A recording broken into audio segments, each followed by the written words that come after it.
finally, our 12 points go to... Our 12 points. The 12 points. The 12 points. Nos 12 points. 12 points. Go to. Go to. Go to. Malta. Estonia. Iceland. L'Ukraine. Espagne. Italy. United Kingdom. Austria. Vous l'avez suivi toute l'année avec ses chroniques hurleuses que vous adorez. C'est Vincent qui est avec nous autour de la table. Bonsoir Vincent. Bonsoir Vincent. Bonsoir. Notre expert histoire, notre expert science, notre expert chiffres, notre expert de tous les domaines. Quentin est encore avec nous. Bonjour dans 12 points. Bonjour Thomas. T'as pris du galon, hein. Il est venu participer à l'émission, dans l'émission consacrée aux langues. C'est Stéphane Reich, professeur à l'université de Créteil, qui est de retour avec nous. Merci pour votre invitation. Salut. Trop bien.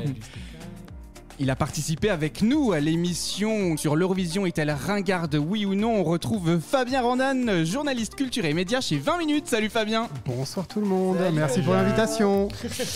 Et puis le meilleur pour la fin, j'ai envie de dire, pour la première fois dans 12 points, nous avons enfin un point de vue féminin qui sera présent avec nous. Pas des moindres. Nous avons Agathe qui est avec nous, chargée de production et auteur. Bonsoir Agathe. Bonsoir, merci de m'avoir invité. Je suis très émue d'être la première femme au micro de 12 points. Ça me fait des choses. Alors écoutez, bienvenue à tous, bienvenue à toutes pour ces épisodes qui terminent en route pour Turin, puisque à l'issue de cette émission, c'est l'Eurovision 2022 qui arrivera enfin. On se retrouve pour cette table ronde tous ensemble pour discuter de cette Eurovision 2022. Qu'est-ce qu'on en pense déjà en amont de l'émission? Qu'est-ce que l'on sait? Quels sont nos avis sur les différentes chansons qui ont pu être présentées? Et on va débattre comme ça de différents sujets autour de l'Eurovision 2022. Est-ce que tout le monde est prêt? Oui. Eh ben c'est parti. Que jamais.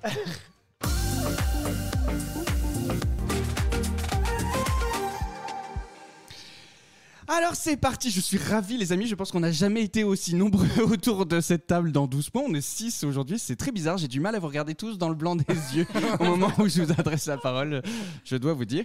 Et on va commencer tout simplement à faire un tour de table déjà, pour savoir quelles sont aujourd'hui à date vos chansons qui vous ont le plus marqué de cette sélection Eurovision 2022. Vincent.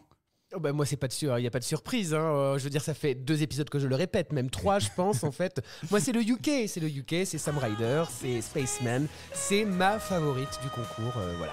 Ça fait très longtemps que le UK n'a pas envoyé quelque chose depuis Lucy Jones, hein, je le répète encore une fois. Mais voilà, et pour moi, c'est la chanson gagnante de cette Eurovision 2022. Quentin. Pour moi, c'est l'Australie avec Sheldon Riley, Not the Same. C'est vraiment, pour moi, j'espère en tout cas qu'il figurera très haut dans le classement. Fabien, toi, quelle est ta chanson favorite? Alors ma préférée, c'est celle de la Serbie, Corpore Sano, de Constracta, qui pour moi, c'est celle qui crée le plus de surprises. Il se passe quelque chose sur scène, et il y a aussi le fait qu'elle est chantée en serbe, et ça, moi, je donne toujours des points à ces chansons qui sont chantées dans une langue nationale autre que l'anglais. Agathe. Ah oui, pardon, tu voulais... Ça veut dire que le UK, ils chantent en anglais, ils sont dans sa langue, non? Ils sont un peu désavantagés. Voilà, mais je désavantage toujours le UK. Agathe. Ben moi, je vais pas être très originale. C'est pareil que toi, Fabien. Voilà, Constracta. Ah oui? C'est ça qu'on dit? Oui, c'est comme ça que ça se prononce. Ouais, je trouve qu'il y a un vrai concept, il y a un vrai truc, et puis... Parce qu'elle se lave les mains. Bah oui. Les gestes barrières. Elle est bien maquillée, il faut le dire. Non, je trouve qu'il y a un vrai truc dans cette chanson. Je sais pas, moi, ça m'a fait quelque chose. Et il y en a peu qui m'ont fait des trucs. Stéphane. De chansons. Moi, j'adore cette chanson. Enfin, quoique, ça fait longtemps aussi. Mais bon. Stéphane. Moi, j'ai une favorite, une chanson favorite et que personne n'aime, c'est l'Islande. L'Islande. J'adore cette chanson. Les Sisters? Ouais. Ah ouais? Les sœurs Tchekhov. Alors, j'aime beaucoup la chanson Mais moi serbe. aussi, j'ai marqué Tchekhov. J'aime beaucoup les Moldaves qui sont très drôles, on s'amuse beaucoup avec les Moldaves. D'ailleurs, entre l'Ukraine et la Moldavie, je trouve que la Moldavie a un truc en plus sur ce style un peu festif. Mais vraiment, ma chanson préférée, c'est les Islandaises. Alors ça, c'est curieux. Oui. Eh bien, moi, je reste aujourd'hui sur... On sait. Vas-y, mets ton maillot jaune et pars au Club Med. On sait très bien ce que tu aimes, Thomas. Voilà, Eat Your Salad, exactement de... Ah, pas du tout? Ah non, on pensait pas à Ah ça. non, pas du tout, je Ah bon? pensais pas à ça. non plus, c'est laquelle? C'est la scène avec l'Espagne. Ah oui, c'est vrai, Ah il y a oui. celle-là aussi. Ben, vous voyez, en fait, je suis un peu perturbé. Ah, faut que tu choisisses. Attends, je vais la refaire. Mange ta salade, elle est mieux quand même. Hein. Ouais, tu préfères Ah non. manger ta salade. Oui, tu en bah, penses- au moins, il y a un concept. Alors, en tout cas, une chose est sûre, c'est à faire ce petit tour de table, et c'est ça qui me fait marrer, moi, dans l'Eurovision, c'est que personne n'est d'accord, finalement, et que tout se joue le jour de l'émission, le jour de la finale. Moi, je suis particulièrement convaincu qu'il n'y a pas de chanson type qui peut remporter l'Eurovision au regard de la pluralité des audiences. Enfin, nous sommes 6 avis sur des millions tout de même, hein, calmons-nous. 100 millions de téléspectateurs. Oui, mais justement, les gens qui vont découvrir l'émission le jour J n'auront pas entendu comme nous C'est vrai. les chansons en amont et donc du coup auront de fait un avis complètement différent. Ou alors tout le monde fera comme Fabien et Agathe et aimeront la Serbie, hein, visiblement. Mais ça va être la chanson gagnante sans doute. Je pense que la Serbie va finir beaucoup plus haut que ce qu'on peut lui prédire aujourd'hui. Alors Fabien, j'ai une question du coup pour toi qui suit l'Eurovision médiatiquement depuis plus de temps et du coup les bookmakers et les classements qui opèrent en amont du concours, est-ce qu'ils représentent vraiment ce que sera le classement du concours le jour J? Alors, les bookmakers aujourd'hui ne représentent pas forcément le classement final. Je dirais que les bookmakers, leur intérêt, et c'est aussi un peu la limite de l'exercice, c'est que les pays qui sont favoris pour les bookmakers, ce sont ceux qui vont attirer l'attention médiatique. C'est-à-dire que les journalistes qui n'ont pas envie de s'embêter à écouter les 40 chansons, vont dire, bon, alors, que nous disent les bookmakers? On va écouter les 10 premières. Et donc, ça leur donne, on va dire, un avantage de notoriété. Voilà, ça fait qu'elles seront mises en avant. Mais Ça ressemble au présidentiel, tout voilà. ça. Non, mais c'est vrai, hein, c'est un truc de fou. Mais c'est surtout au niveau avec les répétitions qu'on va voir donc la semaine du concours, que les prédictions vont un petit peu s'affiner et que les bookmakers auront tendance à gagner en pertinence. Après, Quentin, tu voulais dire quelque chose? Ouais, sur les bookmakers, l'importance des bookmakers, dans le sens où on l'a vu, on en reparlera dans un autre épisode lié à l'Eurovision et l'argent. Mais Malte, par exemple, qui a dépensé des millions d'euros pour faire monter la cote de Malte dans les bookmakers, c'était lié à ça. C'est justement pour qu'il soit dans le top 5, pour que Malte soit dans le top 5 et qu'on en parle dans les médias en disant « Ah, vous avez vu, Malte est 5e », alors qu'en réalité, elle a été surcotée volontairement de manière instrumentale Oui, par c'est l'année l'Office de passée quand tourisme. ils ont dépensé le PIB dans la C'est ça, com, quelques millions d'euros. Stéphane. Non, j'étais étonné que personne n'ait dit la Suède tout à l'heure, alors que tout le monde la met en Mais tête. non. Les non, OGAE, moi, je ils comprends adorent. Bah oui, mais non. Bah non, je suis d'accord. C'est non. Mais comme disait non. Fabien, c'est vrai que les OGAE, franchement, quand on regarde à chaque fois le top 3, ça gagne rarement. C'est vraiment... Mais parce que la Suède a quand même une hype depuis des années, c'est-à-dire que elle sort sa chanson, tout le monde l'aime, c'est ça en fait. Mais après, là, ce qui se passe avec la Suède, c'est que c'est déjà entendu, enfin, des millions de fois. Enfin, c'est mon avis. Alors moi j'ai un avis qui m'intéresse autour de cette table, c'est le tien Agathe, puisqu'en fait à l'inverse de nous qui sommes dans le concours depuis de nombreux mois maintenant, toi on t'a demandé pour l'émission de regarder comme ça de manière très Exactement. fraîche. Depuis que vous parlez de chansons, je suis là. Attends. On dirait Marine Le Pen au débat. Puis je suis contente, j'ai fait sa couleur. Oui, et donc moi j'ai marqué Suède, c'est chiant. Toi comment tu vis l'Eurovision? Est-ce que c'est un programme que tu regardais déjà avant qu'on te demande Non, de participer à clairement l'émission? pas du tout. J'ai regardé quelques fois. Je pense que j'ai regardé cette fois où il y a eu You. C'est vraiment la seule émission que j'ai vue en direct. Et à part ça, moi j'aime les replays de Marie-Myriam et autres France Gall. Voilà, pour moi c'est plus marqué vieillot, c'est sûr. Et c'est vrai que globalement, je trouve qu'on nous sert beaucoup de soupe ringarde. Je ne vais pas mentir, je trouve, c'est même ce que j'ai marqué là, quand même 80%, c'est vieillot et c'est ringue. Ah, même de la sélection 2022. Ah ouais, je trouve. Il y a quelques pépites, oui, quand même, il y a des gens qui chantent hyper bien et c'est très cool. Je suis d'accord avec toi, Quentin, j'adore, je ne sais plus comment ça s'appelle, cet Australien. Ouais. Voilà, c'est hyper bien. Il y a le groupe d'Israël aussi qui est hyper cool, j'aime beaucoup. Todd Recall. Ah Ça, pour oui, le coup, c'est un peu- j'adore. Oui, bah oui. voilà. Ah ouais. C'est dans mon notre petit top. côté fille APD en fait. Tout ce qui est un peu ça, j'aime bien. Voilà. Mais non, je trouve que globalement, moi qui ne suis pas beaucoup, j'ai quand même l'impression que tous les ans c'est un peu pareil et il y a beaucoup de soupe. Alors c'est assez intéressant parce que nous, on essaye de défendre un peu un avis contraire parce on creuse un peu plus, on essaye de comprendre les enjeux de chaque pays. J'écoute vos émissions. Non mais du coup, c'est très intéressant aussi de voir que pour quelqu'un qui ne suit pas le concours de l'intérieur comme nous, on peut l'avoir, on a toujours un peu cette connotation qui existe et qu'il faut arriver à essayer un peu de casser dans l'émission en général. Ouais, mais alors, tu vois, c'est pas qu'une connotation, parce que là, bon, du coup, je me suis fait et refait la playlist, les 40. Tu te les fais si t'as envie de le dire. Un petit peu, il y a des trucs où tu souffres quand même. Ouais, bon, on y reviendra, mais les rockers qui n'ont jamais entendu un rock de leur... c'est pas possible, en fait. Ça, c'est la vulgaire. Il y en a... voilà, ils sont tous en bleu sur mes petites notes. Mais c'est vrai que c'est pas possible, sans parler, on en parlera, j'imagine, tout à l'heure, des meufs... on n'est pas passé à autre chose, donc des nanas qui se roulent dans la pluie. C'est pas possible, en fait. Ah, ça, c'est pour Chanel Slow-Mo. Oui. Cela dit, excusez-moi, j'ai quand même un œil sur les notes d'Agathe. Et alors pour Brooke, Datridge de l'Irlande, il y a écrit pétasse qui yodel. Je trouve que là, on a atteint des sommets. Hein. Vous êtes féministe, n'est-ce pas? mais non, mais en fait, factuel aussi. Lire mes trucs. Non, par exemple, le Malte, là, j'ai mis, il y en a marre de cette pop insupportable où elles gémissent. Où est Gloria Gaynor? I am what I am. J'aurais dit Karen Mulder, tu vois, mais ça, c'est une question génération. Ça rejoint la question que je vais vouloir vous poser à présent, c'est qu'est-ce qu'on pense globalement de cette Eurovision 2022, Quentin? En fait, là, du coup, j'allais rebondir un peu sur ce que tu disais. Sur cette année particulièrement, je suis assez d'accord avec toi. Moi, quand j'ai sélectionné là, mon favori, c'est un favori sans être favori. C'est-à-dire, c'est l'élection présidentielle. Pour moi, on vote par défaut. Voilà, j'ai voté par défaut pour l'Australien, mais je n'ai aucune chanson que je n'écoute en boucle avant même le concours, alors que chaque année d'habitude j'ai toujours 2-3 chansons, des petites pépites ou je sais pas trop si tu les écoutes toi, mais j'ai trouvé que cette année je trouve le niveau beaucoup plus bas que les années précédentes. 2016 une super année, il y a quelques années comme ça qui sont moins bonnes en qualité, je trouve. C'est un avis personnel. Stéphane? On en a parlé avec Quentin la semaine dernière par téléphone et j'ai changé d'avis. En fait, je trouve que le niveau est pas si bas. Oui, je suis d'accord avec toi, Stéphane. En fait, il est très festif. J'ai l'impression qu'ils ont fait il y a au moins 10-15 chansons qui pourraient passer en boîte pour faire la fête et passer en boucle, en fait. Mais il y en a pas. C'est vrai qu'il y en a moins qui sortent du lot. Là-dessus, je te rejoins. Mais le niveau, disons, est moins soupesque que popesque. Voilà. C'est de la dance. On l'entend. Non? Je trouve qu'il est... Oui.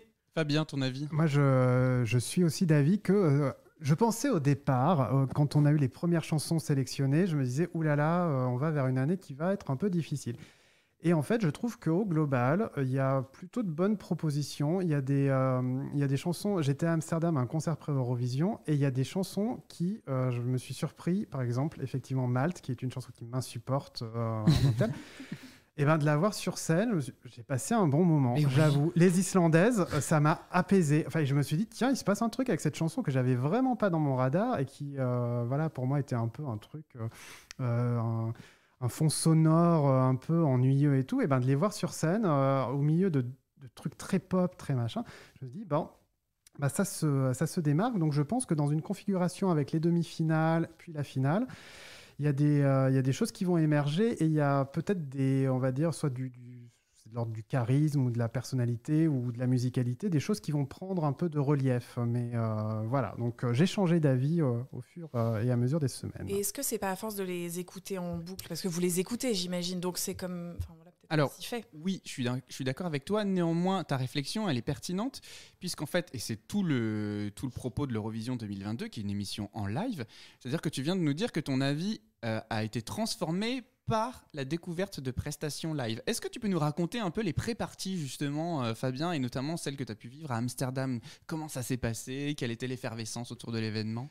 Alors, les pré-parties, donc, si on parle de celle d'Amsterdam, et là, il y avait 26 candidats, 26 des artistes en lice cette année, plus 3-4 candidats des autres années. Voilà, il y avait Lauryn qui était là, la gagnante avec Euphoria, qui a chanté 2 titres. Donc ça va vraiment à un rythme assez soutenu. Et le son était meilleur qu'en Espagne ou pas du tout? Alors, parce qu'on a eu des retours de l'Espagne quand même, et la pauvre Ruth Lorenzo dans Dancing in the Rain s'est pété la voix et a craqué sa note de manière assez terrible. C'est assez douloureux à regarder d'ailleurs. J'ai envoyé la vidéo à Thomas et à Vincent et c'est vrai qu'on avait envie de pleurer. C'était une catastrophe. Non, mais le son, il y avait des problèmes de son aussi à Amsterdam. Mais globalement, qui j'ai était encore l'impression que pire à Tel Aviv. Oui. Donc, et on va dire que c'est pas les meilleures conditions pour mettre en valeur les artistes. Il y a des artistes qui ont vraiment, je pense au Tchèque de We Are Domi, qui la chanteuse a fini par faire des fucks au gars de la technique. Moi, Alvan m'a dit qu'effectivement, il y avait un problème de retour son dans l'oreille, c'est-à-dire qu'il n'entendait rien au début et puis d'un coup, tout est monté au maximum, donc c'était un coup à se choper des acouphènes. En tout cas, les pré-parties nous ont montré aussi que c'était un moment d'apprentissage pour pas mal d'artistes, et on voit que clairement, il y en a qui sont beaucoup plus préparés que d'autres déjà d'entrée de jeu. Ça permet de prendre déjà, pour ceux qui ne sont pas habitués, de savoir ce que c'est que de répondre à des interviews, et puis d'être à ce rythme soutenu, et parfois de répondre 36 fois de suite à la même question, parce que les 36 personnes que vous allez voir dans la journée vont avoir exactement les mêmes questions. Donc voilà, c'est un exercice de média training. Et puis aussi, ça aide à appréhender un petit peu la scène. Et puis les communautés d'Eurofans avec parfois des commentaires sur les réseaux sociaux, sur les vidéos YouTube, qui peuvent être parfois très encourageants ou parfois, voilà, c'est juste des haters. Donc il y a de la déstabilisation, c'est un peu plus dommage et ça fait partie du jeu aussi, mais ça permet de déjà prendre la température de ce que ça peut être l'Eurovision une fois qu'on y est et qu'on est scruté par le monde entier. Alors que nous sommes un média d'opinion. Et de divertissement, n'oublions pas également, parce que... Et donc du coup, dans le cadre de ces répétitions, moi j'aimerais qu'on parle de la France et du coup d'Alvan et Aez et de la chanson Fulen. J'aimerais avoir Quentin et Vincent, on a déjà beaucoup discuté ensemble de la chanson. C'est bon, vous savez déjà. J'aimerais avoir je vais pas en rajouter. l'avis d'Agathe, l'avis de Stéphane et l'avis de Fabien sur à la fois la chanson, la préparation et du coup les chances qu'on peut avoir, nous, la France, sur ce concours. À votre écoute. Agathe. Oui. Très bien. Alors, moi, on m'a dit qu'en effet, et j'ai entendu que vous étiez un média d'opinion, donc je ne vais pas avoir peur. Je n'aurai pas peur. Non, franchement, je trouve ça très compliqué. Enfin, c'est aller au casse-pipe. Et moi, ça me pose question sur... je viens d'apprendre, en fait, avec vous, en préparant l'émission, qu'il y avait donc les Big Five. Je ne savais pas, en fait, qu'il y avait ça. Je trouve ça honteux. Parce que clairement, non mais enfin c'est une daube. Enfin, je veux dire, on peut pas. C'est pas mettre les gens au même niveau. Je trouve ça pas cool en fait. Après le concept de la région, je comprends pas parce que même un Français il comprend rien. Enfin, puis il y a tellement rien qui passe que de toute façon on s'en fiche. Et puis ça chante pas bien. Ah, toi aussi. Merci. Donc Je cède les matchs. Leur presta en live, lui, c'est faux. Les costumes sont jolis.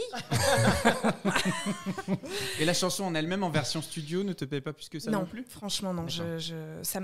Moi, ça me fait rien, ça me touche pas. Mais après, peut-être que... Non, puis je comprends pas ce truc de faire quelque chose de région. Chantons en français. Moi, je suis très pour, ce que tu disais tout à l'heure, chantons dans la langue de son pays. Excusez-moi, la Bretagne, c'est pas la France. Enfin, elle dit ça parce qu'elle est normande. Et qu'il y a toujours eu une battle entre la Bretagne et la Normandie. C'est à cause du Mont-Saint-Michel. Attention. C'est ça, ils nous l'ont pris. Non, j'en sais rien. C'est vrai que ce serait drôle. On parle en normand, non ? Stéphane, toi, ton avis sur les langues, justement. Moi, les langues, je trouve que c'est très bien qu'on écoute des langues qu'on comprend pas. Le serbe, ça me plaît bien. L'ukrainien, j'y capte que dalle et ça me va très bien. Le breton aussi, finalement. Non, je trouve que Fulen, il y a un vrai problème de différence pour le coup. C'est une chanson que j'adore écouter au casque, mais vraiment, je trouve qu'elle est très, elle a un bel effet. Mais par contre, il y a un gros risque en scène, effectivement, pour les questions de justesse et surtout d'effets de scène, d'effets théâtrales. Et là, il va falloir va falloir muscler son jeu, quoi. Sans déconner. Non, mais je trouve que c'est... Au boulot. Ça voix aussi. Son jeu, sa voix. Son jeu, sa voix, ouais. C'est... Après, moi, je la trouve pas si mal, mais vraiment au casque.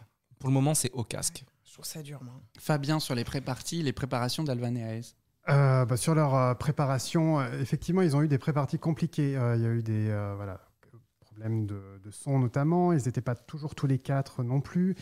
Donc, on va dire que ce n'est pas les meilleures conditions. Donc après, je sais qu'il et elle répètent beaucoup. Il y a un travail autour des harmonies à trouver. Moi, pour ce qui est de la chanson, en fait, il faut rappeler que c'est le jury de Eurovision France, c'est vous qui décidez qui l'a classée première, ainsi que le public. Donc on va dire qu'il y a eu une unanimité pour désigner cette chanson-là pour aller à Turin. Que ça soit en breton, moi je trouve ça bien aussi, c'est une partie de l'identité de la France, voilà, donc pourquoi pas. Ça surprend aussi, je trouve que le piège aurait été peut-être d'aller à Turin cette année avec une chanson qui soit un peu trop dans la lignée de Voilà, de refaire du Barbara Pravi. Donc là, c'est carrément diamétralement opposé. Donc ça crée même une surprise auprès du public étranger qui se dit mais c'est à ça que ça ressemble le breton, je savais même pas que ça existait. Donc il y a un effet curiosité, ça peut marcher auprès des pays qui ont aussi des langues minorisées et qui peuvent se sentir, on va dire, une sorte d'empathie pour le titre. Et après, alors pour ce qui est peut-être le plus gros défi pour Alvan et Aez, c'est qu'effectivement c'est Alvan et Aez. Il y a un an, ce groupe-là, ce quatuor-là n'existait pas. Donc il faut qu'ils trouvent chacun et chacune leur énergie. Et on a des chanteuses traditionnelles. On ne va pas leur demander de faire du pogo.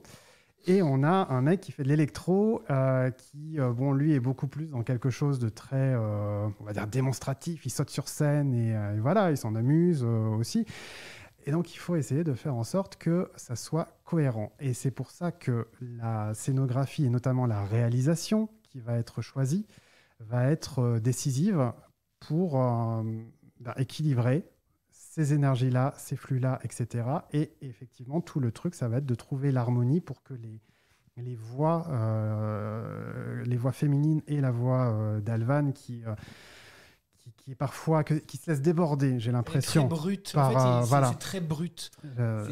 C'est délivré comme ça, comme enfin voilà. Et donc c'est pour ça que ça semble pas maîtrisé en tout cas. C'est ça. Et pourtant il y aurait un coup à jouer sur créons une ambiance un petit peu. Je viens vous jeter un sort. Voilà. Style Et ukrainien. on en revient là, c'est-à-dire que moi c'est une chanson que j'apprécie énormément. Je l'écoute comme toi au casque en boucle. Enfin franchement, de toute façon de la sélection française, c'est la seule qui sortait du lot, je vais pas vous mentir, et c'est la seule qui m'est séduite lors de cette élection française. Mais voilà, moi j'ai très peur au regard des pré-parties que l'incarnation ne soit pas juste. Et vraiment, là, ce qu'on demande, c'est incarner les paroles, incarner la chanson. Et il faut espérer voilà, que dans 15 jours maintenant, Alvan et Aez puissent délivrer une prestation qui nous mène quand même dans la première moitié du tableau, s'il vous plaît. Tu rêves. Moi, j'y crois. Tu rêves. Moi, j'y crois. Moi j'y crois à la première moitié du tableau. Je pense que c'est accessible. Enfin, voilà. Vraiment. Alors, je pense que ça passe pas les demi si on devait passer les demi. Donc, du coup. Alors, justement, on parle maintenant des préparations. On va revenir sur l'émission. Et je voudrais qu'on parle de la supercherie des chansons live à l'Eurovision 2022. Parce que depuis tout à l'heure, je vante le fait que beaucoup de choses peuvent être transformées sur la prestation live, sur la façon qu'ils vont pouvoir avoir de se mouvoir, de se présenter, de chanter tout simplement. Sauf qu'en fait, il y a énormément de chansons où les chœurs en fait sont surenregistrés en background et que du coup, ça met des groupes plus en difficulté que d'autres. Est-ce que là où on peut parler aussi d'une équité ? De toute manière, c'est comme ça depuis l'année dernière. Hein. C'est-à-dire que sous couvert de pandémie, en fait, on avait un peu réduit le nombre de personnes, etc., même en coulisses ou des choses comme ça. On est toujours à 6 personnes sur scène, hein, visibles ou non visibles d'ailleurs, entre les danseurs, les choristes et l'interprète ou les interprètes. Mais du coup, pour donner du soutien aux chansons, en effet, c'est la Suède, hein, si je ne me trompe pas, qui a lancé un peu cette mode-là, avec des chœurs enregistrés qui donnent plus de corps à la chanson. Et tu as raison, puisque on en a parlé la dernière fois, on a eu accès aux versions karaoké qui sont sorties. Et en effet... Il y a des chansons. Où est la voix de l'artiste, vraiment ? Parce qu'elle est noyée dans le chœur. Ou même, il y a même un lead, il y a même la chanson lead. Donc, ce que va chanter l'interprète principale, elle est déjà enregistrée sur la chose. Donc, en fait, elle peut elle peut se limer les ongles si elle veut. Hein. Chose qu'a très bien fait d'ailleurs El Diablo l'année dernière. Hein. Non, c'est un vrai problème d'équité, c'est un vrai problème en fait. Soit on permet vraiment à tous les pays d'avoir des chœurs préenregistrés où vraiment on leur donne des chœurs, soit on l'interdit, mais en fait c'est pas réglo. Il y a des pays du coup qui jouent pas le jeu. En fait, la candidate ou le candidat chante pas du tout ou chante mal et c'est tellement camouflé. Alors après, elle peut nous faire une super choré, génial. Sauf qu'on dirait un concert de Madonna où ça s'est pas chanté. Enfin, tu vois, et je trouve pas ça réglo pour un concert qui est soi-disant en live. Stéphane. Ouais, pour moi, les règles, elles sont connues de tous. Puis de toute façon, les styles sont tellement différents. Quand tu mets les 5, elles sont 5 les chanteuses portugaises, non ? Ah, Oui. j'aime Il y bien a quelque chose qui est bien Et j'aime aussi, bien là. le Portugal Elles d'ailleurs. prennent le Je l'ai pas dit. Soda, mais bah oui, c'est Ouais, pas mal. ouais, Elles c'est prennent le super. contre-pied de ce rôle-là du cœur et tout, et un peu comme les Islandaises dont je parlais tout à l'heure, qui sont mes chouchoutes. Mais je trouve qu'il y a vraiment deux pôles. Il y a le pôle un peu dance, qui pour le coup va travailler à pôle l'avance, dance. le backstage et Pardon. tout ça. Le pôle dance, le didgeridoo dance en fait aussi. Je sais pas si ces règles ont vraiment un impact. Pour être tout à fait franc, je pense que c'est une question de style. Il faut que la chanson plaise. Bah, je sais pas, tu vois, on a pu entendre par exemple l'Autriche, Ah oui. Lumix, là.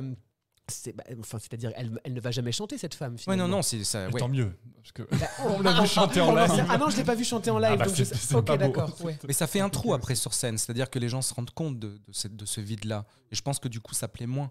Fabien.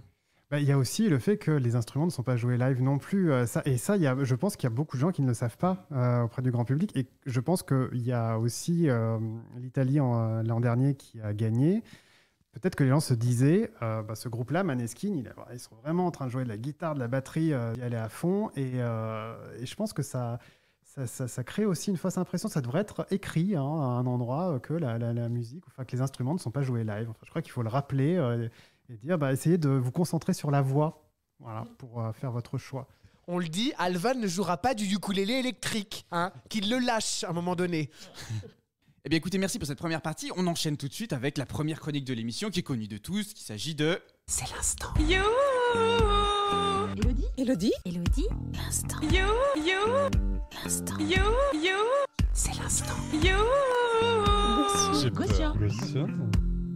C'est l'instant Élodie Gossuin. Alors mes amis, en fait, il y a quelque chose qui m'a fait beaucoup rigoler lors des précédentes Eurovision récentes, c'est que visiblement Netta, une oracle ratée, se trompait complètement dans les annonces des villes. Est-ce que vous êtes au courant de cette histoire ? Ah, disait à Jérusalem, je sais plus Oui. quoi.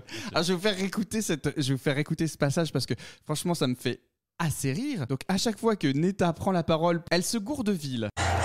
Next time in Jerusalem. Et finalement nous avons été à Tel Aviv. Et puis l'année suivante... Congratulations, Netherlands. We're coming to Amsterdam. Et puis en fait, on a été à Rotterdam. Et l'année dernière... Congratulations, Italy. What the fucking hot guy. Wow. Next year in Rome. Et finalement, on se retrouve à Turin. Turin. Une chose est sûre, c'est qu'on est en Italie. Et en fait, moi, il y a quelque chose qui m'a quand même beaucoup fait rire l'année dernière. Il y C'est a au peut-être moment des de hot l'annonce. guys à Turin aussi. On ne sait pas. Il y a peut-être des hot guys à Turin aussi. Il y en Elle aura avait forcément, ça l'air reste l'Italie. ivre morte dans l'extrait sonore. On aurait dit moi l'Eurovision 2021. Et alors, justement, moi, il y a quelque chose qui me fait hurler de rire à chaque fois que je l'écoute. C'est l'annonce faite par le présentateur à Rotterdam du pays gagnant. Et alors, écoutez bien ce que va dire le présentateur. C'est surtout là-dessus que je veux porter votre intérêt. 165 points, and that means we have a winner! Fantastic! Italy is the winner of the Eurovision Song Contest 2021. What an evening! What a result! One thing I know for sure, next year the Eurovision Song Contest kicks off in Italy, so we'll all be heading out to the land of pizza and sambuca. C'est n'importe quoi. Stéphane, un avis sur la Non, mais là, c'est sans commentaire. C'est absolument raciste. Les clichés Le pays culinaires. de la pizza et de la sambuca. c'est Tandis que Thomas Thomas vient de part en partir. cuisine. Je sais pas si c'est pas top chef. Visiblement, on dingo. doit meubler. Prends une manique parce que tu vas te brûler. Qu'est-ce que. Non, et alors moi, du coup, je me suis dit, il faut fêter ce moment. Oh là là, Oh là, on va boire de la sambuca. Oh là là là là là. Ah, la sambuca. Et il faut dire Qu'est-ce quand même que c'est, en fait aux auditeurs Alors, moi, là je ce que c'est que la préfère le sambuca. Hein. limoncello. Mais Ah c'est quoi oui. la sambuca? Moi, Je ne sais pas. Je connais pas. La sambuca, c'est une sorte de petite baie un peu anisée, un peu forte. Oh. Et ça, Une sorte de Ricard Ah, et de pastis. la pizza. ouais, ça ressemble un Voilà, peu pour à... fêter la victoire de l'Italie. Ah Et bah du ça, coup, c'est bien gentil. l'Eurovision 2022 qui aura lieu à Turin dans quelques jours, il est temps pour nous de prendre un peu de pizza et un peu de sambuca. Merde, c'est de la vraie. Pas de marque Ah à bah l'écran. oui. C'est pas de l'eau. Personne n'a jamais goûté. En Italie, personne si, n'a moi jamais j'en ai, goûté. j'en ai bu en Italie. Souvent, ils le boivent avec un grain de café Ah. amer, un gros grain de café. Ils le mettent au fond du verre et du coup ils font un shot. Non. Alors voilà, c'est ça. C'est quoi? C'est cul sec ou celui qui perd? C'est l'instant what the fuck. Donc on y va? Oui. Ok, on y va. Alors Tiens. attention.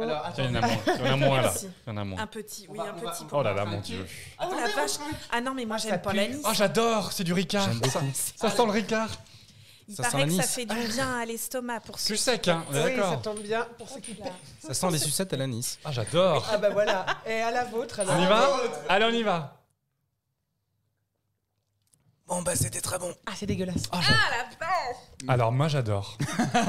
Ah, alors, tu sais, moi je ne savais pas ce qu'était la sambuca. Est-ce que tu peux nous décrire, Quentin, ce qu'est la Alors, c'est sambuca? un mélange de réglisse et d'anis. Voilà. C'est une espèce de. Je mange une petite part de pizza pour faire passer. Un mélange de réglisse à Nice. Exactement. Voilà. 12 points pour la sambuca de mon côté. J'ai l'impression d'être dans les bronzés. Oh putain.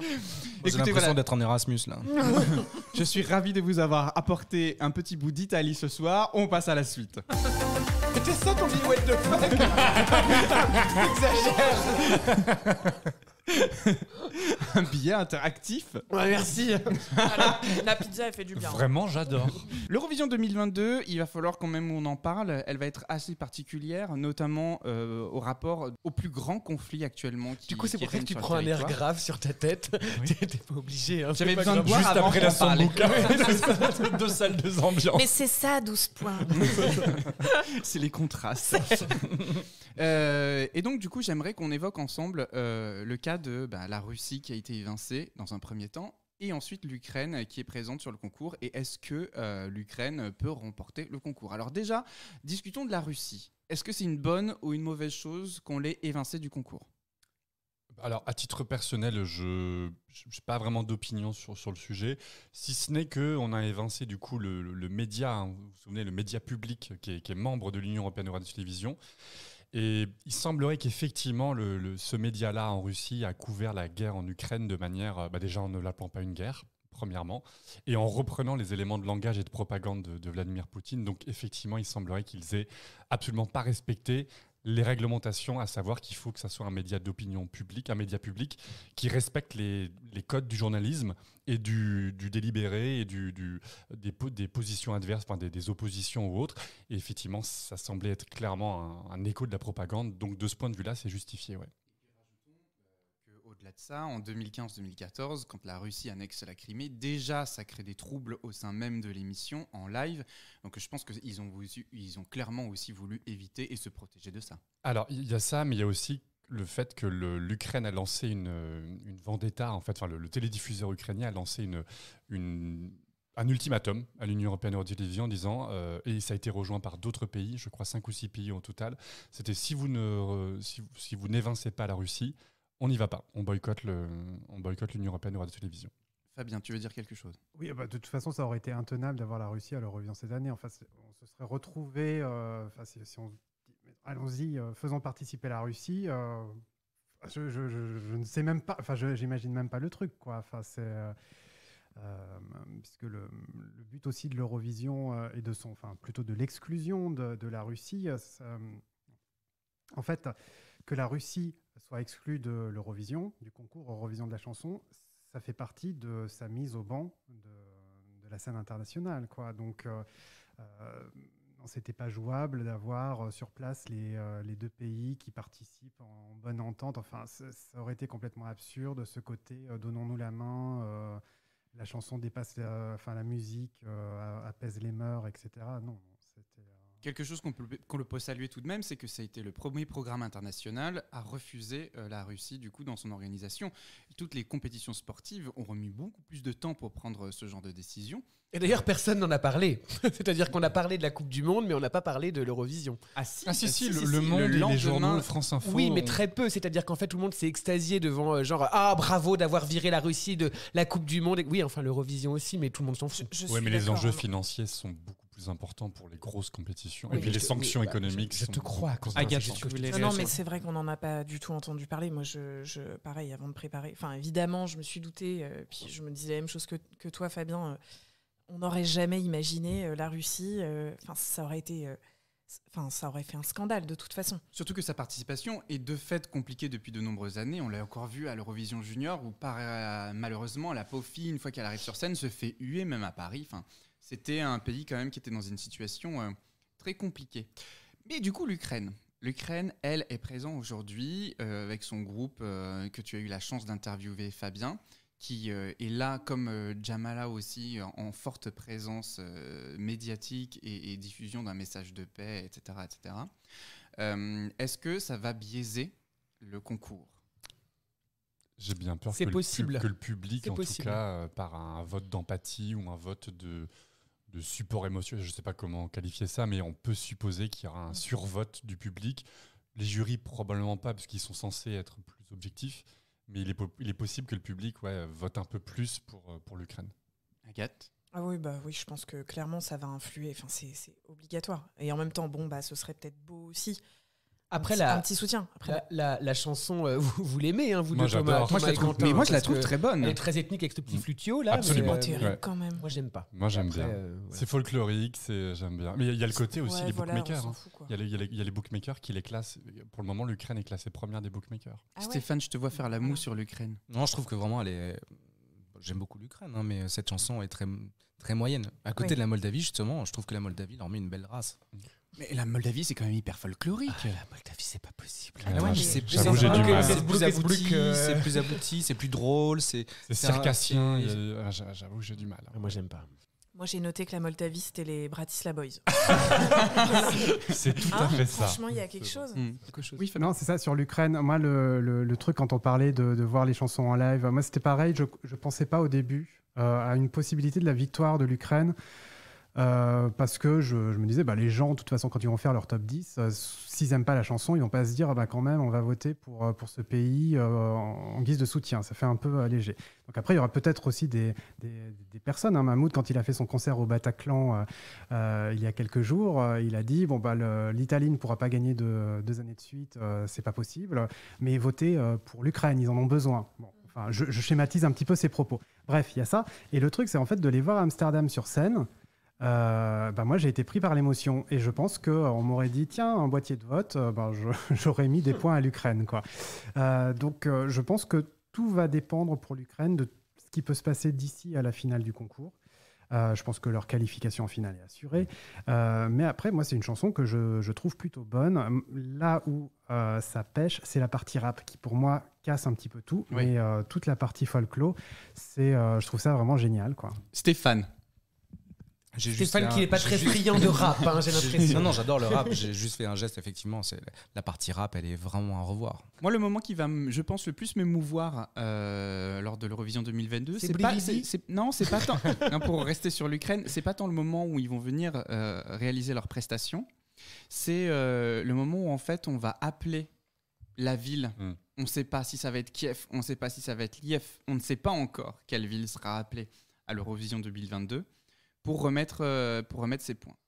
Et en 1993, on se souvient de Sarajevo, en fait, où ils avaient appelé. Du coup, Sarajevo, il y avait des problèmes de connexion et c'était hyper émouvant ce moment-là. En fait, moi, l'Eurovision, j'ai toujours dit, il y a 2 étapes. Il y a le show et après, il y a la remise des points qui est tout aussi importante dans l'émission parce qu'elle remet le focus sur cette soirée unique qu'on appartient à un continent européen où on est tous voisins et c'est le seul moment où on a une fenêtre sur Tallinn, voilà, sur Kiev, sur Rome, sur Lisbonne. En fait, c'est le seul moment où, en fait, dans un message autre que de l'économie ou de la politique, on peut se retrouver tous ensemble. J'attends ce moment avec impatience et je sais d'ailleurs malheureusement que si techniquement, parce qu'en fait ils sont dans l'incapacité de se connecter avec les villes en Ukraine, la restitution des points se fera en live depuis le plateau de l'émission. Un peu comme à l'Eurovision Junior. Et il est possible d'ailleurs que le vote du public ne se fasse pas, parce que du coup les réseaux téléphoniques étant à moitié délabrés, en fait il n'y a pas de vote du public. Du coup ils font, souvenez-vous comme Saint-Marin, comme qu'il n'a pas de télévote, ils font un mix des résultats précédents pour remplacer le vote du télévote. Alors si vous vous posez des questions sur pourquoi Quentin dit Saint-Marin, il n'y a pas de télévote, écoutez notre épisode consacré aux règles de l'Eurovision, vous apprendrez plein de choses. La Biélorussie aussi en 2019, puisqu'il y avait eu des fuites dans les votes des jurés, donc ils avaient dit pas de vote du jury pour la finale. Et du coup, c'était là qu'ils avaient mis en place cette espèce d'algorithme. Voilà, sauf qu'ils avaient pris les points à l'envers. Enfin, ça faisait partie de la pagaille qui fait que la France a été rétrogradée de 2 places parce qu'elle a eu des points qu'elle n'aurait pas dû avoir. Enfin, bon. Alors, petite année, on va passer à un sujet un peu plus léger. S'il vous plaît. On reboit de la sambuca ou pas? Non, mais est-ce qu'on n'est pas trop content, justement, quand on parle de remise des points, qu'Élodie Gossuin revienne pour la France rendre les points? Évidemment, la revoilà. Mais il faudrait que ça soit elle tous les ans. Je comprends pas France Télévisions. Pourquoi? C'est-à-dire, oui, au revoir Carla. Bah oui. Élodie, forever. Matin, midi et soir, Élodie, on la veut. Mais Vous c'est pensez génial, qu'elle va préparer une punchline ou pas? Toujours. On Moi, espère. je me demande Alors, si ce qui me fait peur, c'est qu'elle fait à chaque fois Qu'elle la un jeu de prépare. mots et qu'elle fasse un truc avec Fulène. Et donc, elle va chanter en breton. Accroche-toi. Bah, Prépare-toi. Agathe, prépare-toi. il faut dire que Oh, pour j'ai- Amir, du coup, c'était le poteau rose avec son you. C'est ça. Voilà, et puis l'année d'après, c'était Alma. Elle a fait embrasse, très faux d'ailleurs. Embrasse-moi, dis-moi que tu Donc m'aimes. là, elle Et va là, chanter. tu vas, bon, Elle bah, va chanter en que breton. va-t-elle chanter? On s'accroche à nos culottes, attends. Oui, mais le truc, c'est que la première année, tu sens que c'est pas prévu. Tu sens que ça sort d'elle.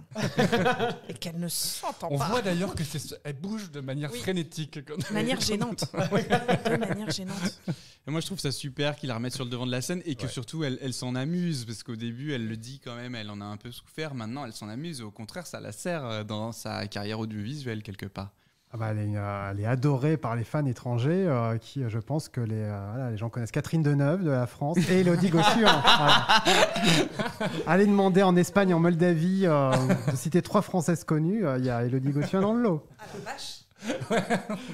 Alors, on revient du coup sur le travail que fait France Télé pour déringardiser la marque Eurovision. Et j'insiste là-dessus, puisqu'il y a un vrai changement de paradigme sur le programme, puisque Alexandra Redamiel, la directrice des divertissements de France 2, parle clairement de marque Eurovision. On ne va plus parler d'une émission, donc on cherche à développer quelque chose au même titre que The Voice ou que sais-je, mais en tout cas, on cherche à développer un concept Eurovision qui va au-delà du programme lui-même. Pour développer la notoriété autour du programme, on a la sélection française qui est faite en début d'année. On va avoir les pastilles là, sur la semaine qui précède le concours qui vont présenter Fulène. Et Des puis, goodies. des goodies.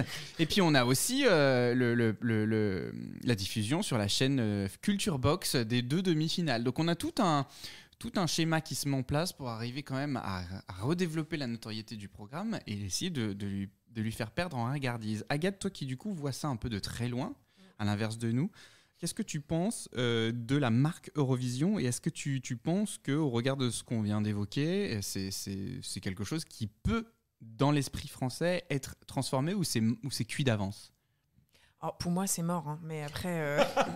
Non, mais tu vois, Vincent, tu disais en rigolant, oui, les goodies, les machins, franchement, s'ils se mettent à faire ça, à tout brander, comme on dit maintenant, je trouve ça encore plus triste, en vrai. Alors, je sais pas comment exactement Non, mais il n'y aura ils pas de veulent faire. goodies. Hein, Oui, pardon, oui. Non, excuse-moi. je Mais bien sais, sûr que si. je sais que t'extrapoles, mais dans l'idée. En effet, il faudrait réussir à changer le regard, mais vraiment, est-ce que des jeunes qui ont 18 ans, ils vont aller regarder ça parce que c'est une marque Eurovision ? Je pense pas. Mais c'est tout le propos en fait. C'est-à-dire que l'Eurovision, au-delà du fait que ce soit un concours de chant, et je l'évoquais tout à l'heure, c'est aussi la capacité qu'on a à se sentir européen à un instant T. Et vraiment, à fédérer autour Oui, de l'Europe. alors dans l'idée, je suis complètement d'accord, mais je pense que la plupart des gens ne se reconnaissent pas là-dedans. C'est ça qu'ils n'arrivent pas à faire. Parce qu'en effet, ça pourrait être un truc... Enfin, moi, par exemple, j'aime pas le foot. J'aime bien le foot comme tous les gens à l'Euro et à la Coupe du Monde.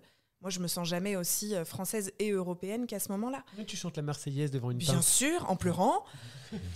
Non, mais voilà. Et ça, je trouve que... Enfin, moi, j'arrive pas à le retrouver à l'Eurovision. Je sais pas ce qui pêche. Je ne sais pas. Et peut-être aussi le choix des chansons, hein, je suis désolée, mais qui n'arrivent pas à passer la barre du moderne et de ce qu'on entend maintenant.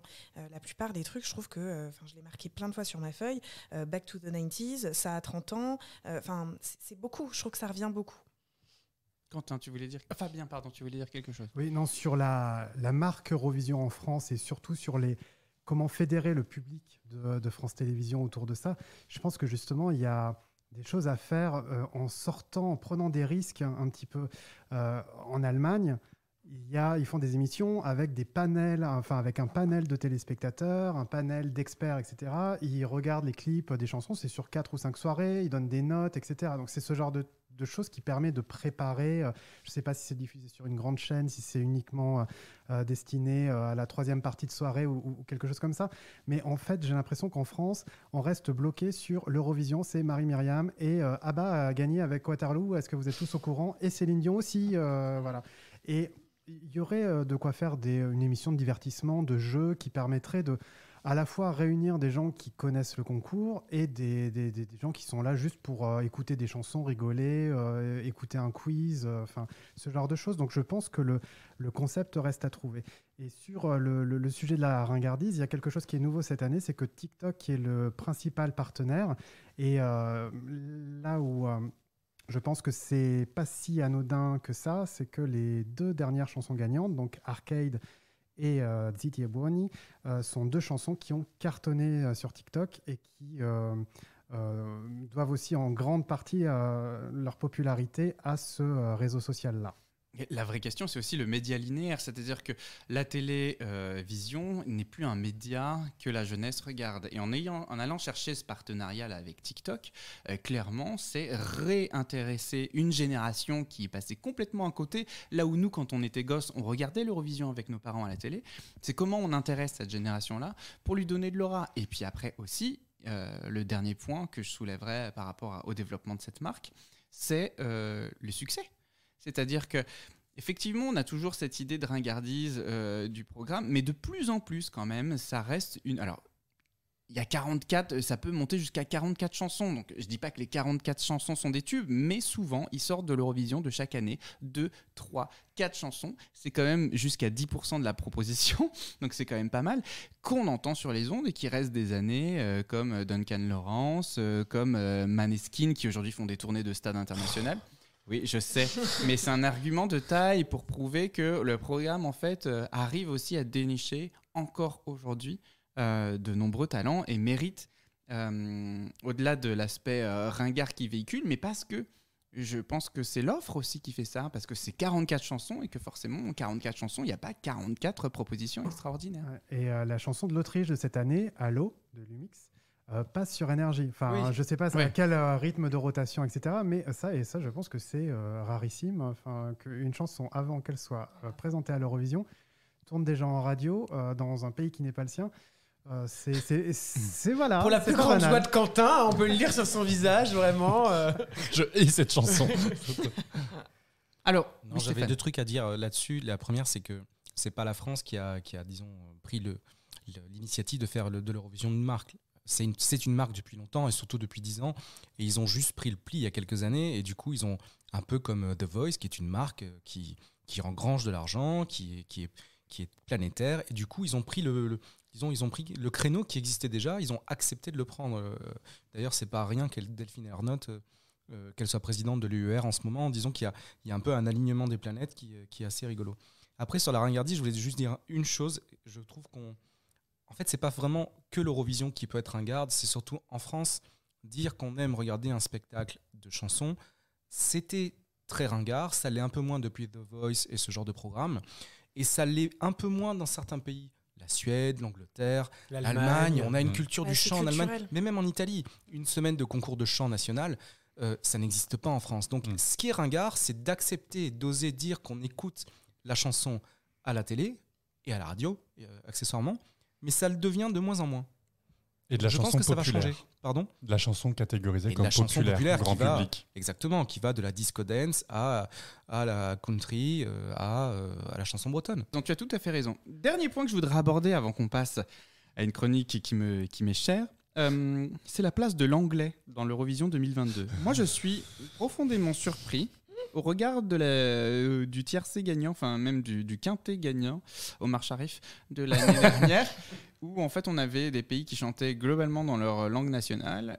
L'anglais redevient prépondérant cette année 2022. Je te propose, Thomas, de réécouter l'épisode qu'on a fait sur les langues, où j'ai émis l'hypothèse que 2021 était l'exception qui confirmerait la règle. C'est que là, c'est arrivé comme ça d'un coup, mais ça, en fait, toutes les stats nous montrent que beaucoup de chansons là en langue nationale vont jarter en demi-finale. Et on aura, comme d'habitude, 20 chansons sur 26 en anglais. Et dans le top 5, y aura peut-être une chanson qui sera en langue nationale, mais que ça va être l'anglais quoi qu'il arrive. Et C'était vraiment atypique. 2021 était peut-être vraiment atypique. Et peut-être qu'il faut en passer par là, tu vois, je sais pas. Peut-être qu'il faut qu'on se rende compte d'une année complètement anglaise, complètement mainstream, complètement... On a eu des années hyper mainstream où finalement on se disait les chansons sont pas top, le gagnant c'est quand même hyper mainstream, c'est déjà entendu 1000 fois, etc. machin. Et puis l'année d'après, paf, on a une nouvelle surprise. Donc je sais pas, peut-être qu'il faut en passer par là. Ouais, mais comme disait Agathe en introduction, et je suis plutôt d'accord avec elle, enfin avec toi, c'est que moi je suis vraiment pour qu'on chante vraiment dans sa langue nationale. Je trouve que ça fait partie, et c'est peut-être aussi un peu ça, une des raisons pour lesquelles le public était un peu en désamour, c'est que c'est de la soupe qu'on entend 15 000 fois. Alors, l'année dernière, c'était vraiment atypique. Il y avait vraiment des chansons qui sortaient tellement de l'ordinaire. On comprenait rien. Hein. J'aurais rien compris à l'ukrainien, mais c'était tellement atypique. Je peux comprendre qu'on n'aime pas. Hein. Moi, j'adore. Et du coup, je me dis, les téléspectateurs jeunes veulent être surpris. Pour le garder éveillé, un petit peu comme mes élèves en cours, toutes les 5 minutes, faut lui faire un truc pour que son attention se réveille. Tu leur parles en croate en ukrainien, je fais l'ukrainien. Et du coup, je me dis, peut-être que si les pays jouaient leurs cartes culturelles nationales, pas forcément toutes, hein, on n'a pas forcément tous les pays, mais on serait peut-être un peu plus surpris par ce qu'on regarde, et on serait peut-être plus attiré à regarder. Stéphane, est-ce que tu as un avis sur les langues ? Moi, je m'en fous des langues. C'est vrai ? C'est vraiment la qualité, la chanson musicale surtout, qui peut être plombée par une prestation théâtrale absolument catastrophique. Mais je trouve que la langue est vraiment un aspect secondaire qui... vraiment, je trouve que c'est secondaire. Fabien ? Alors moi, effectivement, peut-être qu'en finale, il y aura moins de chansons en langue nationale hors anglais que l'année dernière. Mais alors, si mes calculs sont bons, il y a plus de chansons qui ne sont pas chantées en anglais cette année que l'an passé. Je crois qu'on est passé de 10 l'an dernier, 10 intégralement ou en partie interprétés dans une autre langue que l'anglais, et qu'on est à 15. Alors, mea culpa. Voilà. Parce qu'il y a de l'albanais, du lituanien, du roumain, du néerlandais, du slovène, de l'ukrainien, de l'islandais, du portugais, du grec, de l'italien, du serbe, de l'espagnol, du breton et du latin. T'as pouffé quand on a dit breton. Il est où le latin ? En Corpore Sano. Il y a deux lignes d'accord, ok. dans le titre de Corpore tout à fait, Sano. oui, Voilà. oui. Ah tiens, ils sont loin mes cours de latin, putain. Agathe. Je suis assez d'accord avec ce qui s'est dit. Même très d'accord avec ce que tu as dit. En fait, il y a un truc où, en fait, c'est pas une barrière et c'est comme, en fait, ça s'apparente même quand on fait du théâtre ou de l'absurde. Enfin, il y a un truc qui n'est pas lié. On n'a pas besoin de comprendre une langue pour comprendre ce qui se joue, en fait. Et c'est ça qui est beau et c'est ça qui est fort dans la musique, en fait. Malheureusement, à l'Eurovision, ça n'arrive pas souvent. C'est-à-dire qu'en fait, et c'est quand même un instant de grâce, je trouve, quand on ne comprend pas la langue et qu'on comprend ce qui se joue, tellement l'interprétation est forte, tellement, voilà. Typiquement, l'ukrainienne de l'année dernière, je n'ai rien compris, je ne comprends toujours rien. Voilà, c'est tout. Je comprends pas oui, la mais hype. parce que peut-être qu'il n'y avait pas de propos. Tu vois, Non, zéro. Voilà, en fait, c'est ça, c'est que ça dépend de aussi ce que ça raconte déjà dans la langue. Mais c'est vrai qu'il y a ce côté où on a envie... moi, j'avais envie de Rise Like a Phoenix. Et en effet, tu hurles le truc parce qu'en fait, tu connais la langue. Enfin, même si on n'est pas tous parfaitement bilingues. Mais je suis sûr que tu as chanté Biti Zdrava. Je suis sûr que tu as chanté Biti Zdrava. Tac, tac. Biti Zdrava. Apparemment, non. Kontratska. Celle que tu... Ah oui. Biti Zdrava. Bah non. Non, enfin, c'est-à-dire, il y a des trucs, c'est des si, mais ça, pas encore, ça m'est pas encore resté dans la tête. Non, tu voulais rien. Mais j'en profite parce qu'il y a quand même. Excuse-moi, j'ai les yeux dessus, mais sur les notes d'Agathe, et donc pour l'Albanie avec Secret. Ah, j'adore. Tu peux nous lire ce que t'as mis, s'il te plaît ? Oui, elle est où ? Là, juste ici. Le premier, ah oui, une merde qui reste dans la tête. Et puis le clip, c'est pas Viking. Hein. Voilà, c'est ça que j'ai écrit. Non, mais il y a des trucs, ça fait kiffer, comme l'autre d'Israël, où on a envie d'être sa copine en boîte. Et moi, j'ai trop envie d'aller guincher avec lui. Mais ça, non, oh là là, quelle daube. On revient au début, c'est-à-dire que les goûts et les couleurs à l'Eurovision. Donc défendez. Ah oui, mais j'ai quand même une question. Est-ce que c'est pas kiffant de bitcher dans ce genre de programme? Et ça, c'est une excellente question. Je m'étais noté ça, parce que c'est ça aussi qui est sympa dans les concours de chant. Qu'est-ce qu'on aime c'est dire comme Miss oh, France, qu'est-ce hein. qu'elle chante faux, oh là là, oh ça va pas. Oh, sa coiffure, oh, sa robe. Ça fait partie du truc. Mais je suis entièrement d'accord avec toi. Et On adore. globalement, C'est ça des qu'on soirées adore. Eurovision qu'on fait entre potes, dans les bars ou n'importe où, on Non, à la aime. maison. Je vous propose, s'il y a bien quelque chose qui est toujours présent à l'Eurovision, La c'est bien sambuca. les hurleuses.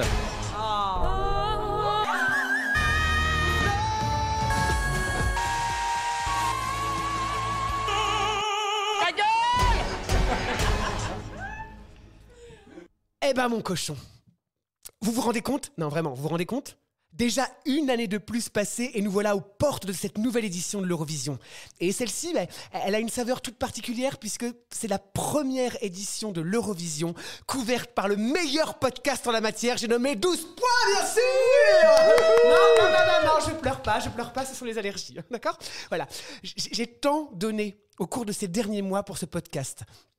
À muser les doigts sur le clavier, à brûler mes yeux sur l'écran et mettre mon cerveau en mode Vésuve prêt à se faire pomper, pour vous régaler d'infos brûlantes et de réparties cinglantes, à tester mes blagues seul dans le miroir et être surpris moi-même de rire tout seul ou d'être profondément affligé. Hein, voilà. Je sais que je me suis pas attiré la sympathie de tout le monde et je le comprends. Les hurleuses, ça divise, ça questionne, ça emmerde. Hein. Mais même si, et vous avez pu vous en rendre compte en suivant ce podcast, les hurleuses ont de la voix, souvent, elles ne sont pas entendues. Alors pour vous intéresser, elles sont là, elles agitent les bras, elles mettent des volants, des paillettes et du blush, elles lâchent leur crinière devant une soufflerie plus forte qu'une hotte de chez Hippopotamus. Elles essayent tellement que vous les remarquiez qu'elles font du bruit, quoi. Hein? Mais n'est-ce pas là ce qu'il faut faire à l'Eurovision? Se faire entendre par tous les moyens possibles et inimaginables? Eh bien, grâce à 12 points, je suis très fier d'avoir pu donner à ces hurleuses une voix.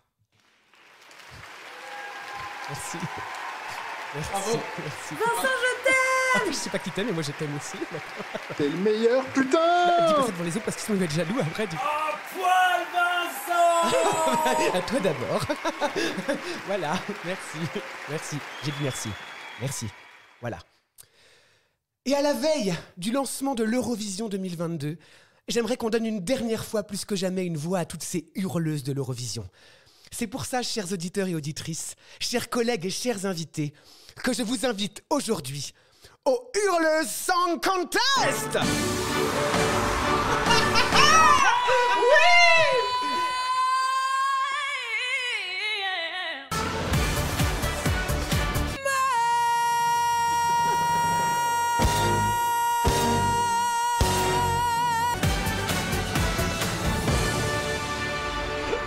Bravo! Le jeu est très simple et promis, il ne durera pas aussi longtemps que l'Eurovision classique, sinon on est là encore demain matin. Hein. Cette année, il y a 40 pays en compétition. Et je sais ce que vous vous dites, et vous avez raison, c'est beaucoup. Et encore, la Russie a été limogée. Nous avons, dans le désordre s'il vous plaît, l'Albanie, la Croatie, la Macédoine du Nord, le Monténégro, la Serbie, la Slovénie, l'Australie, le Danemark, la Finlande, l'Islande, la Norvège, la Suède, l'Arménie, qui est un peuple qui a beaucoup souffert, l'Azerbaïdjan, qui est responsable de ça en partie, la Géorgie, l'Israël, l'Ukraine, la Bulgarie, Chypre, la Grèce, Malte, le Portugal, Saint-Marin, l'Estonie, la Lettonie, la Lituanie, la Moldavie, la Roumanie, la Pologne, l'Autriche, la Belgique, l'Irlande, les Pays-Bas, la Suisse, la Tchéquie, et bien sûr le Big Five, l'Allemagne, l'Espagne, la France, l'Italie et le UK. Et si vous vous demandez, la réponse est oui. Oui, j'ai trouvé une hurleuse pour chaque pays. Car même pour les plus récalcitrants, tous les pays ont tenté au moins une fois dans leur vie une hurleuse à l'Eurovision. Alors, on va pas se mentir. C'est plus ou moins bien réussi selon les pays. Hein. On peut pas tous faire comme la Suisse en 2021 avec John Tears et son Tout l'univers.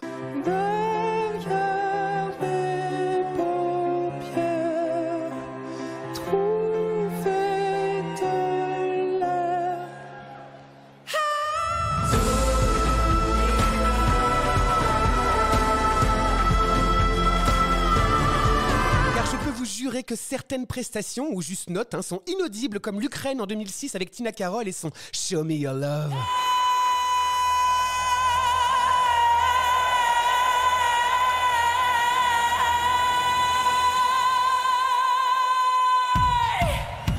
Et elle explosa. Certaines performances pourront dire merci aux choristes, comme Chypre en 2021 avec, attention avec l'accent chypriote, El Diablo.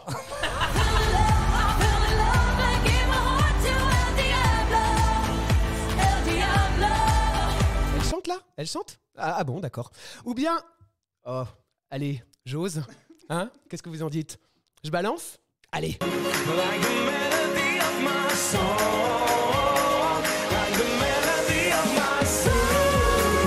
Il a une super voix, ton choriste Amir.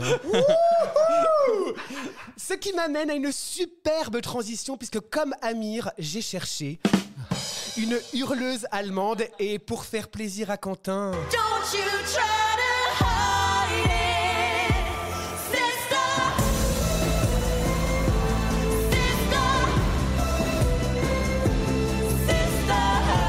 Mais malheureusement... Germany, you received from the public votes. I'm sorry. 0 points. Et pour ne laisser personne en reste, j'ai même voulu faire plaisir à mon Thomas avec la Moldavie en 2020. Oh, merci!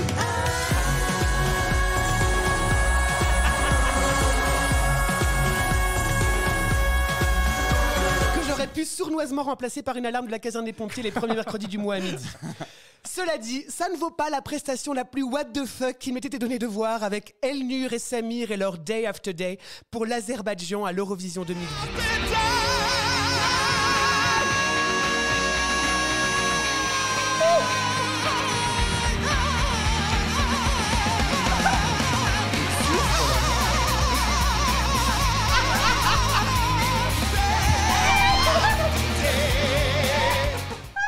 Qu'on achève immédiatement cette brebis à l'agonie, s'il vous plaît. Vache. Heureusement, on pourra toujours compter sur l'Espagne pour la touche drama, comme en 2014 avec Ruth Lorenzo et son Dancing in the Rain.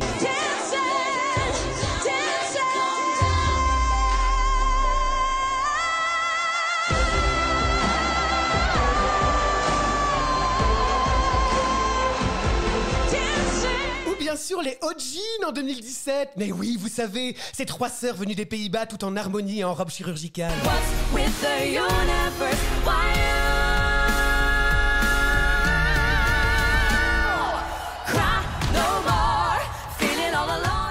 Sans oublier, et là, excusez-moi, je prends une pause parce que j'ai un peu chaud.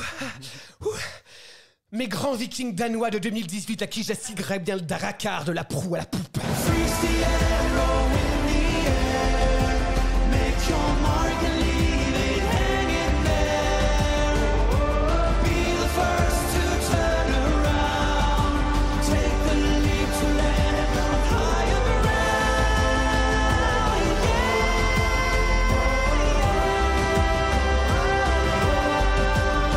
Croyez bien qu'après mon passage sur le pont, ça sentira plus le hareng.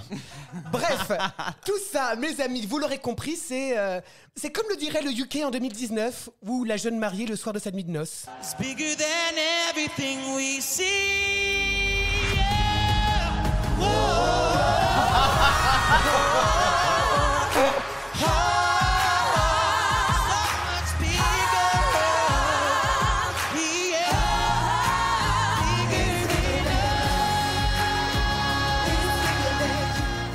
Alors maintenant, chers auditeurs, chères auditrices, et vous tous et toutes autour de la table, c'est maintenant à vous de jouer. Je vous ai donné les réponses pour les pays suivants. La Suisse, l'Ukraine, Chypre, la France, l'Allemagne, la Moldavie, l'Azerbaïdjan, l'Espagne, les Pays-Bas, le Danemark et le UK, soit 11 pays. Pendant la minute qui va suivre, et qui va certainement être la plus longue de votre vie, vous allez entendre des hurleuses venues des 28 pays restants. Oui, pas 29 parce que j'en garde un pour mon grand final. Il va vous falloir reconnaître pour chaque note le pays, l'année, l'interprète et la chanson. Je sais que tous les points sont pour moi. Je sais que ce n'est pas une tâche aisée, mais si vous voulez être sacré expert ou experte en hurleuse eurovisionnesque, c'est le prix à payer. Vous êtes prêts ? 3, 2, 1, c'est parti.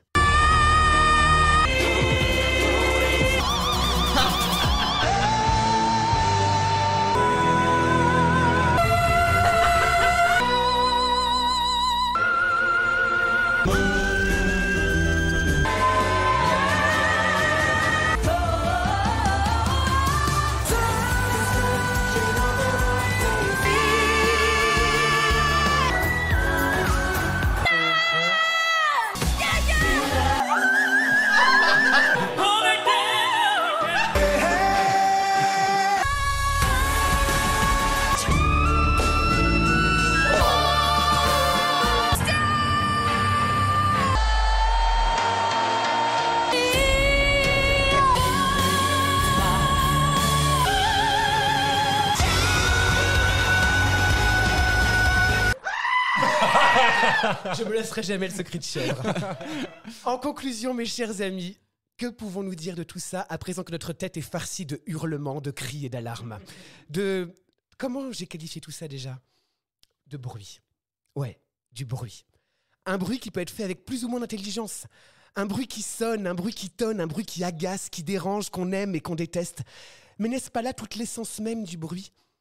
Je suis partisan du fait que quand une cause est juste, qu'elle délivre un message de paix et d'amour, qu'elle remplit le cœur de joie et de tendresse, il faut se faire entendre. Il faut faire du bruit pour elle. Alors merci Thomas et merci Quentin de m'avoir permis, grâce à ma voix, de faire entendre toutes ces voix. Car à présent, vous le savez, pour mes hurles chéris, comme Diotato en 2020 pour l'Italie, je ne cesserai jamais de faire du bruit.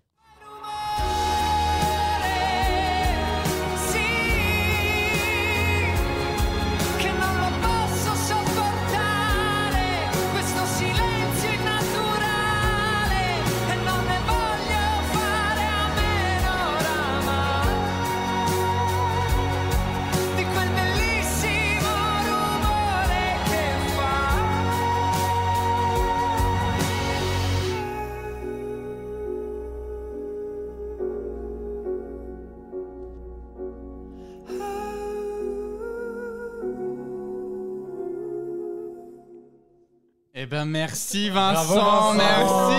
merci.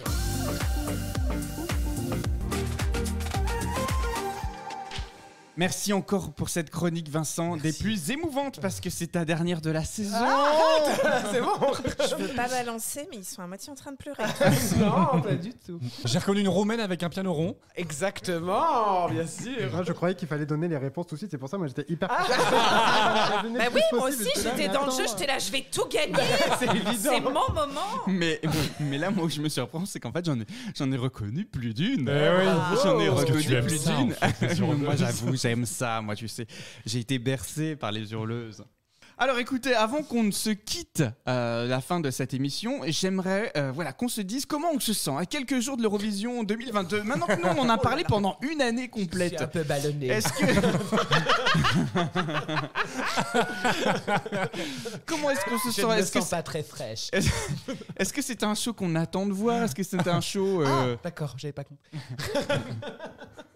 Stéphane? Moi, j'ai hâte de voir Mika en scène. On a tellement parlé de la présentation de l'Italie et elle était tellement catastrophique dans les années 90 qu'ils sont attendus au tournant là. Donc j'ai quand même hâte de voir le spectacle télévisuel en tant que tel. Parce que moi, je ne serai pas à Turin. Voilà. Vous y serez peut-être? Vous y serez, vous, non? Oui, nous y serons.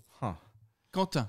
Moi, je suis toujours excité de regarder l'Eurovision. Il y a une montée en excitation quand les répétitions commencent. Parce que là, on commence vraiment à voir ce que ça va rendre sur scène. Et je suis pas encore au top du top, mais ça va arriver là. Dans quelques jours, je serai à fond les ballons. Fabien?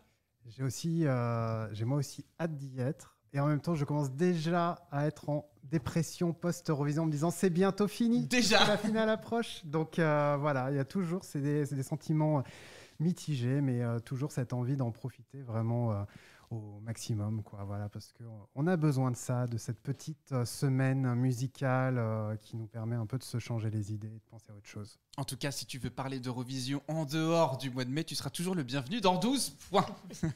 Agathe, toi, est-ce qu'on t'a convaincu de regarder l'Eurovision 2022? Mais bien sûr.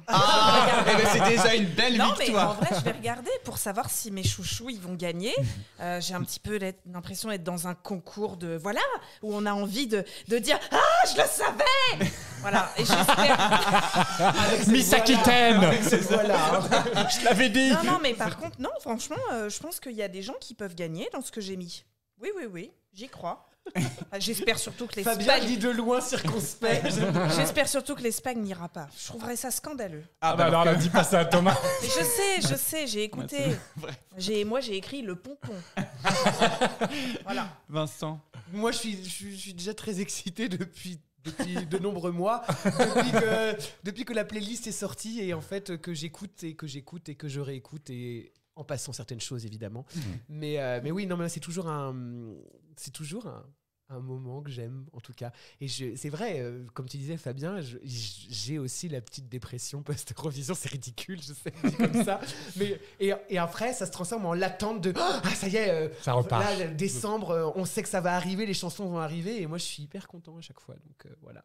Et je tenais également aussi à dire que grâce à 12 points, j'ai vécu un peu d'Eurovision chaque mois et c'était vraiment pas mal du tout. Ça, c'est vrai. Et donc, merci du coup, Thomas de cette idée de base. Je pouvais rester un peu dans l'excitation de l'Eurovision et ça, c'était chouette. Bah, merci, franchement, les garçons, j'en profite. C'est pas encore la fin de l'émission parce qu'il y a encore 3-4 émissions qui arrivent d'ici la clôture. Mais là, c'est notre dernière émission avant l'événement.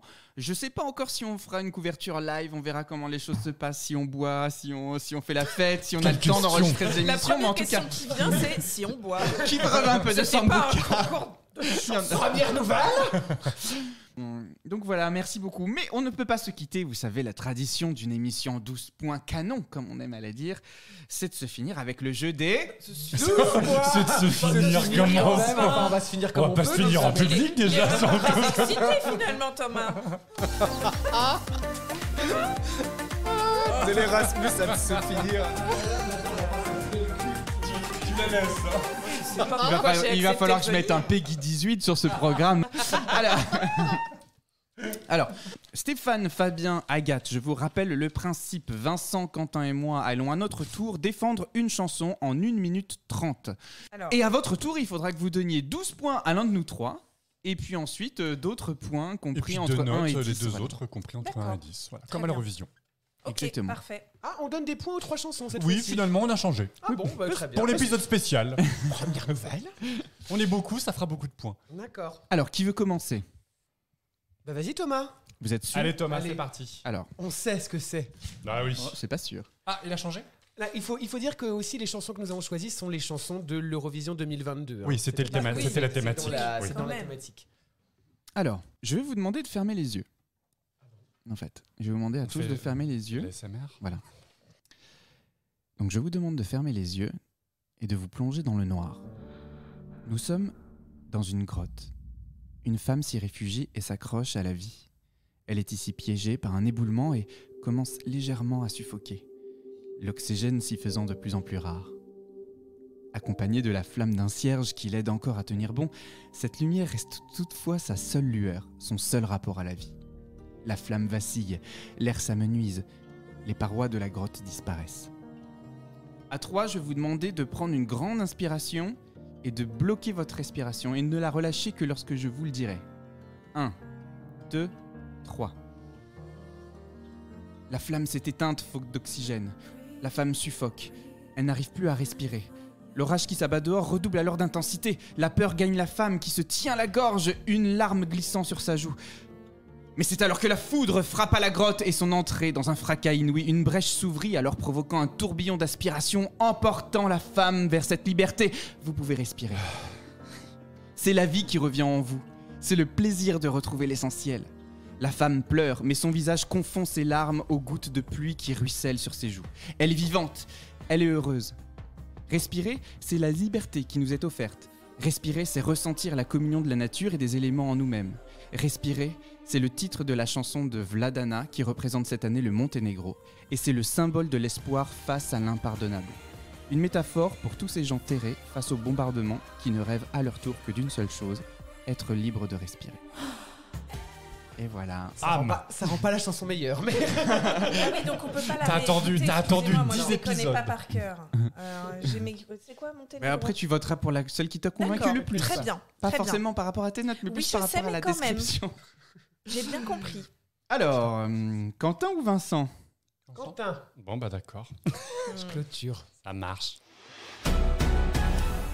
Alors aujourd'hui les garçons et les filles, je souhaite vous présenter Alina Ivavnina Pash, qui a remporté la sélection ukrainienne en 2022 avec sa chanson en ukrainien titrée Timi Zabutik Predkiv, signifiant les ombres des ancêtres disparus.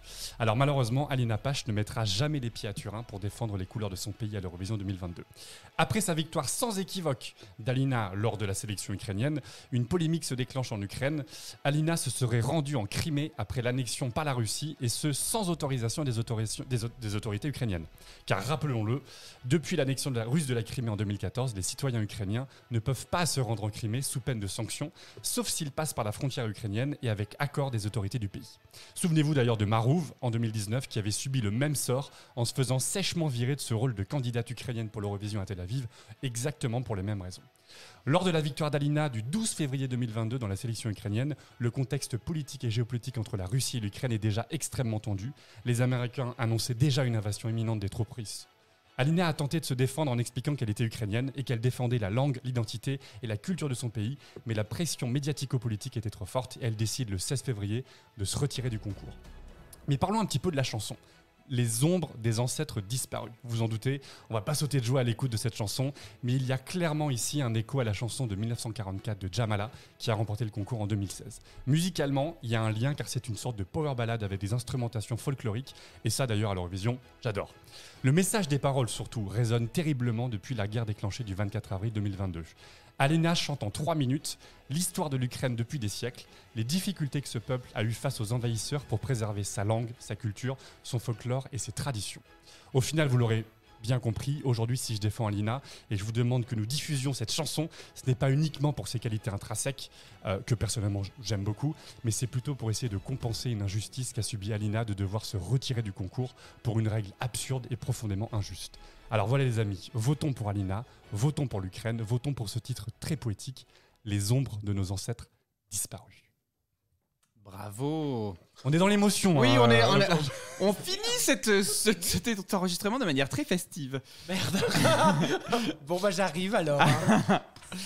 Pas de surprise, c'est parti. Hein. Il est grand, il est beau, il a les yeux bleus. Il a la barbe taillée et le poil blond, sans parler de ses soyeux cheveux longs. Non, c'est pas Fabien Randall, mais presque.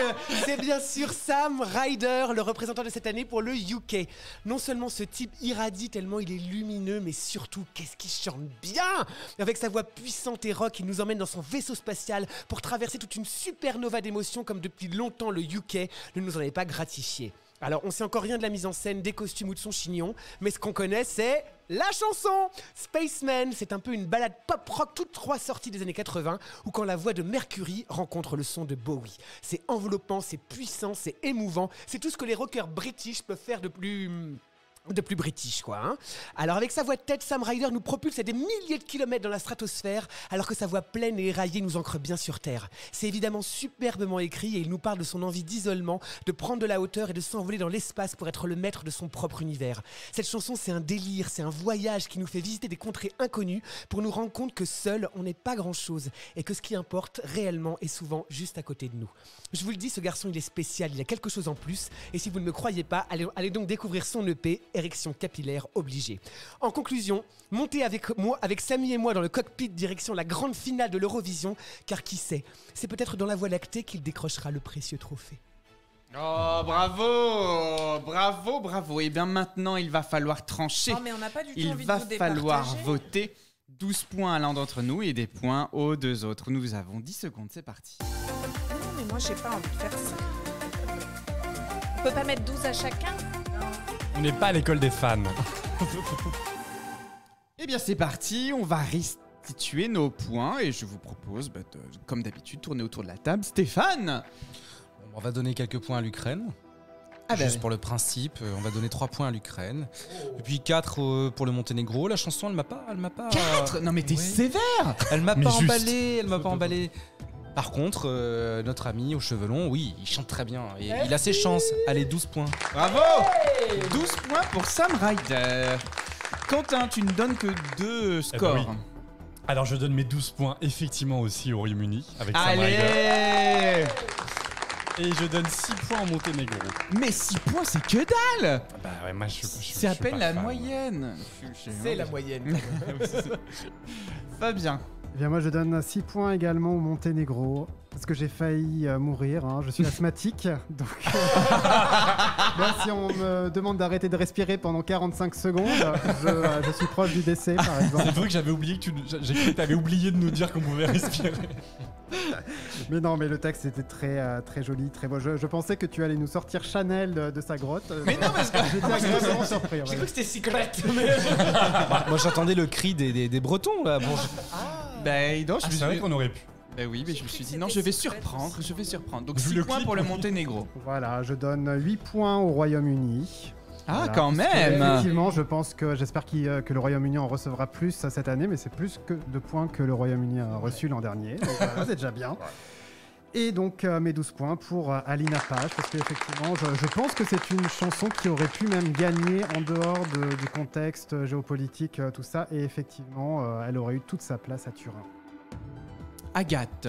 Et ben moi j'ai pas voté pour les chansons. J'ai voté pour les chroniques. Ah. C'est mon petit côté femme littéraire. J'ai mis 10 points à Thomas parce que pareil, j'ai cru que j'allais être asphyxiée. J'ai mis 11 points à Vincent parce que bon, ça me voilà, c'est vrai que notre ami Sam Ryder, we love the guy. et les 12 points à Quentin, voilà. Je vais faire comme absolument tous les gens et voter pour l'Ukraine. Vincent. Non, c'était très touchant. Eh bien moi, je donne 12 points à Thomas. Allez. C'est pas pour la chanson, c'est pour le texte. C'est vrai que c'était très bien fait. C'est super. T'as fait des progrès.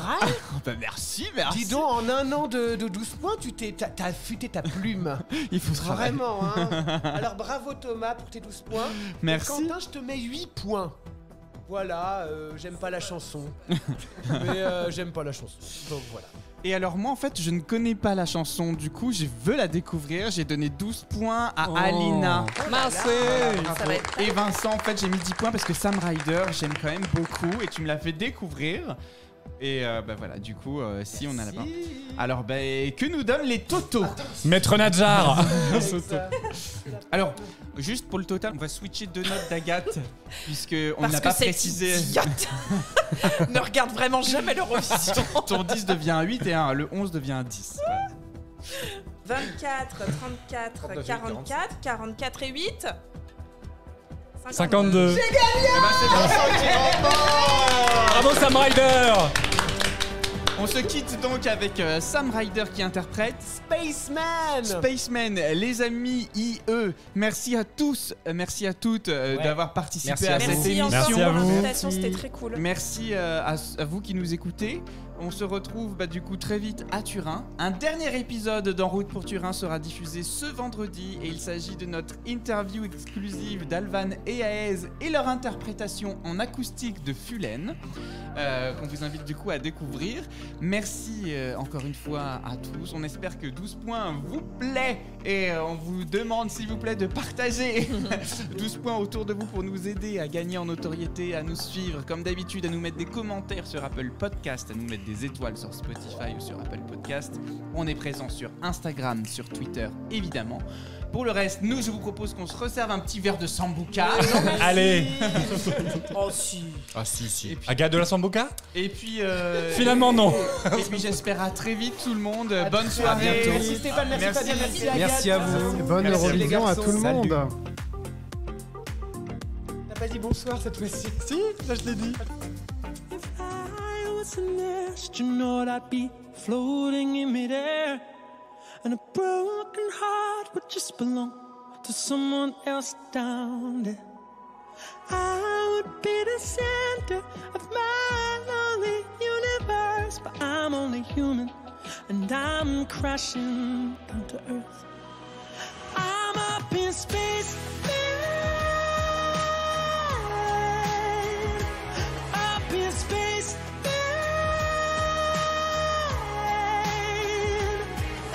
I've searched around the universe, been down some black holes. There's nothing but space, man. And I wanna go home. If I was an astronaut, I'd speak to satellites. My navigation systems would search for other life.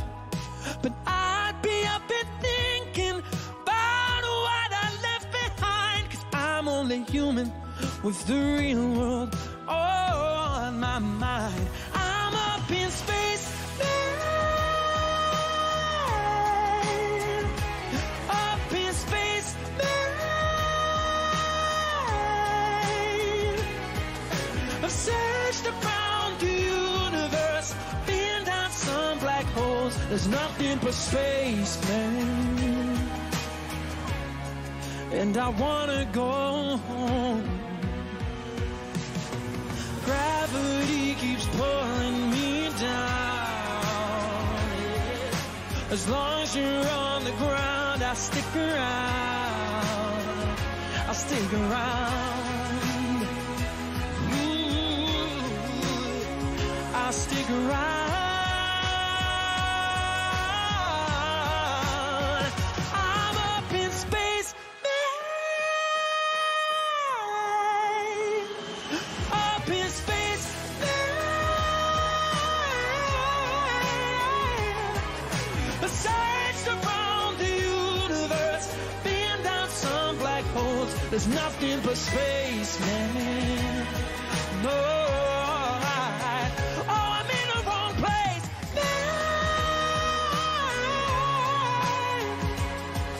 I've searched around the universe, been down some black holes, nothing but space, man. And I wanna go home.